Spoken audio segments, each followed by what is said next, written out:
আজকের এই ভিডিওতে দেখেন লক্ষ লক্ষ ফলোয়ার বাড়াইতে পারবেন, আবার টপ লেভেলে।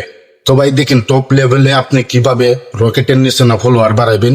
অর্থাৎ আপনার আইডিটা যে আপনি যে বাইকে ফলো করছেন সাথে সাথে ফলো ব্যাক দিবে, আপনার আইডিটা তার সাথে গিয়ে বাসবো না যে আপনার জিরো ফলোইং এইভাবে বাসবো। অর্থাৎ বড় বড় সেলিব্রিটির নিশো না, আপনার আইডিটা প্রফেশনাল মতে দেখা যাবে। তো অর্থাৎ ছোট্ট একটা সেটিং করে লাগবো। তো আজকের এই ভিডিওতে দেখেন সেটিংটা কিভাবে করবেন। তো প্রথমে আপনি চলে যান আপনার মোবাইলের অফিসিয়াল ফেসবুক অ্যাপটি, অফিসিয়াল অ্যাপটি গিয়ে আপনি সরাসরি চলে যাবেন কিনারে যে দেখছেন থ্রি ডট, তো থ্রি ডটে চলে যাবেন। চলে যাওয়ার সাথে সাথে আপনি চলে যাবেন সেটিংয়ে। তো সেটিংয়ে গিয়ে কাজটি যে করবেন অল্প স্ক্রল করবেন, অল্প স্ক্রল করবেন। স্ক্রল করার সাথে সাথে এখানে দেখেন ফলোইং, তো এখানে ক্লিক করবেন।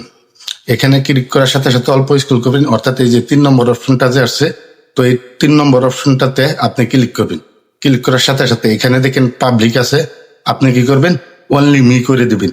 অনলি মি করা দেওয়ার সাথে সাথে দেখবেন আপনার আইডিটা আপনি যে মানুষেরা বহুত মানুষেরা বা 1000 10,000 20,000 মানুষেরা ফলো করছেন, এই ফলোইংটা তার কাছে যাবে না, জিরো ফলোইং থাকবে। অর্থাৎ তার কতটুকু ফলোয়ার বাসবে না এখানে গিয়ে।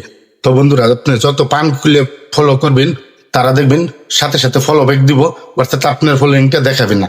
তো এই কাজটি করবার জন্য এখনই আমার ভিডিওটা আপনি নিজেদের টাইমলাইনে শেয়ার করে রেখে দেন, আর আমার পেজটাকে একটা ফলো করে দেন। অবশ্যই আজকের জন্য এখানে আবার মিলতেছি পরবর্তী ভিডিওতে। খুদা হাফেজ, আসসালামু আলাইকুম। ভালো থাকেন, সুস্থ থাকেন, দেশটা পালাক।